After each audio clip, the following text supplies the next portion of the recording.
Hi, this is Barry here, and you're very, very welcome to today's podcast episode from WriteCome.com. And today I thought we'd take a look at 4 ways to build your email list. Now, as most authors, when it comes to building an email list or anything to do with email, they just totally close their mind off to it and say, that's something I don't want to deal with. I would rather just write my books. I would rather just upload them to Amazon. I'd rather try and sell them, and anything to do with subscribers, email lists, writing emails, and dealing with a monthly subscription to get response or Aweber it's just something I couldn't be bothered with. I don't want to deal with it. And unfortunately, a lot of people have, I include myself in that kind of mindset for a long, long time. I was one of those people who just wanted to go from sale to sale, and I found out, the odd time that, when you're going from sale to sale, eventually you'll reach a point where that, that chain is broken, where you're constantly chasing after the next customer, you're not constantly chasing, and you're constantly on this kind of like a hamster on a wheel. You're constantly running just to keep going. Whereas, having an email list and building an email list can take some of that pressure off you, and you can slow down, and you can not have to chase so hard for your next reader because you have that reader's information already there. Sending an email to a reader right now could get me a review for a book. It could be an idea for my next book. I could set up something on SurveyMonkey where I could set up a poll and say, right, well, would you like a book written on this character? Would you like me to create a short story? Or maybe you'd like me to write a prequel or sequel, or, that character went away and halfway through the last book I wrote. Would you like me to do a short story on, what adventure that character was, what was going on when that character had left the story, what storyline was running parallel to the book that you've just finished. And a simple email to my list, would tell me those things. At least I'd know then exactly what my audience was looking for. But when you haven't got an email list, you're shooting in the dark, and unfortunately, not everything you're going to create is going to hit the mark because you can't speak to that audience. You're constantly going to Amazon, and then you're waiting for the couple of days or weeks or whatever, and you have a look at your sales and see, well, that book was a bad idea, or that one was really, really great, and I need to continue on with that. And you're kind of shooting in the dark. Those moments are, they're you don't know until you actually put it out and publish it. Whereas, a simple email to your list today would say, they might get back and say, wow, that's really a great idea. I would love to buy that book. And then straight away, where you should be aiming for. Another email to your list could send them maybe to the audio version of your book. Maybe you've just released the audio version and you would like to get a couple of sales and get it kind of rising in the charts. And, a simple email to your list can do that. Even this podcast episode here, I'm constantly emailing my list and telling them that the latest podcast episode is out, and I can send traffic over there, to get some of the stats going and get people sharing it and kind of get the momentum going. Whereas if I didn't have that email list, I am just, I'm going from kind of one listener to the next listener, and I'm hoping that they will, help me to get the ball rolling and to share the episodes or whatever I need them to do. But because I have this email list I can send people to, I can send maybe 10 people, I can send 100 people over to this podcast episode, and I can get them to listen to it and share it and things like that. Now, maybe email isn't your thing, and maybe you think, well, I'm a big Instagram user or I'm a big Facebook user, so why should I really, why should I, build an email list or speak to people through email?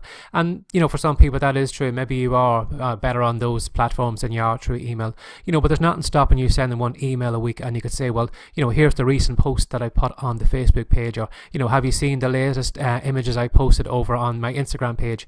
And for a lot of people, maybe they aren't aware that you're over on those platforms.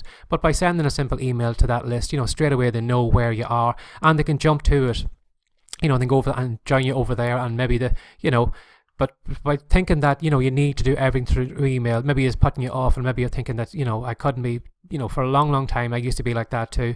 I remember at one stage when I used to be that broke that, when it came to hosting fees, I could, I used to, collect all my pennies together to, break open the piggy bank to pay my hosting fees every month to HostGator. And the thought of, combining a subscription to Aweber or GetResponse, and, I used to look at that $15 a month, and I was thinking, oh no, I can't afford that. And, for the longest time, I used to do the odd trial run with either GetResponse or Aweber. I used to maybe sign up with a new email address, and where they give you the 30-day free trial, maybe they give you $1 for the first 30 days, and then after that, then you have to pay the full amount. And I remember those times, like, counting down on the calendar, waiting maybe for day 28 or 29, and then straight away cancel my subscription because, I couldn't afford it. The thought of actually paying that, that amount every month was just, I couldn't do it. And, for the longest time, when I look back now at, that stupid mindset, for the sake of $15, I used to think, well, I'm never going to get that money back. But, since I've started writing emails, and now that I've started doing daily emails, that money is easily paying for itself. Your audience will pay for that subscription to GetResponse or Aweber. That list will pay for your hosting fees or whatever it is. But if you're not emailing your list, if you're not contacting them, if you're not telling them that your latest product is out and your latest book or whatever it is, you're shooting yourself in the foot. We've probably been through those, events in our life maybe where you've never ridden a bike before. You've put on saying, I can't do it. And then all of a sudden, maybe you got a chance to ride a bike then later on in life. And, you found it easy. And then all of a sudden, it'll open up new doors for you. Maybe you've always put off learning how to drive a car because you've, maybe had a little scare years ago. But, you got a little courage then later on. And, you learned how to drive. You got your driver's license. And, it opened up a whole new world for you. All of a sudden, then you could travel anywhere you want. And, you say to yourself, well, why did I put this off for so long? Why didn't I do it? And it's going to be the same for email too. It's going to be the same like when you set up your email address and start collecting email address, the Aweber account or whatever, and start collecting email addresses. You're going to find that once you do get up and running, you're going to look back and you say, God, why did I hold off for so long? It was so ridiculous, so stupid to thinking that, that $15 or $17 or whatever it is was holding me back. And, how crazy I was, because I can easily make that money back every month. So now that I've got that kind of bee out of my bonnet, and I've told you why you should be building an email list, maybe some of you are thinking, okay, smarty pants, tell me then, how can I build an email list? So I'll give you 4 ways you can do it. Now, of course, the first one is to give away something and give it away for free. Now, I know you've probably heard this loads of time, and maybe you have tried it a couple of times. Maybe you have given away a free report, and maybe it hasn't done well, and but have you actually sat back and looked at, say, well, why didn't that work? How come other people are doing that? How come other people are giving away video courses and free reports, and they get people to sign up their email list? But for me, what went wrong? And stepping back and having a look at that landing page or that report you're giving away, when you look at it, with fresh eyes, is the report cover, what does it look like? How does it appear? Even the title of your report can make a big difference to it. Is it a kind of bland and boring thing, or is it kind of something short and snappy that, that will attract people's eyes to it, and, that say, God, I want that. Because sometimes, you could have the same information in 2 different reports, and sometimes maybe the title of one report is just bland and boring, and the other one has maybe some kind of action thing on it, like how to get 30 subscribers to your email list today or something like that, rather than build an email list. So as you can see here, like the other title is far better, it's catchier, and you're going to want to read it. And again, the content could be the exact same. Again, what's your landing page like? What's your pop-up like? Have you strong bullet points? What's the headline like on your landing page or your pop-up? Is it enough to convince somebody to hand over your email address? Do you look trustworthy? Does it look like something that you've just tossed together, or have you made it look as professional as you can? Sometimes making those small changes can make a big difference to your landing page and the people that sign up to your your report or whatever it is you're giving away. Now, another way then you can, to get people on your email list is to lock something away on your blog or your on your site or your blog. So, for example, if you have a WordPress blog, there's tons of WordPress plugins that you can use, and what they do is simply lock part of the content, and they won't let that reader or viewer actually see the rest of that article or download that free report when they click on it, because there's a kind of a key lock on it, and the only way they can open it up is to either do maybe a social share or something like that, or get a small kind of email opt-in box where they have to put in their email address.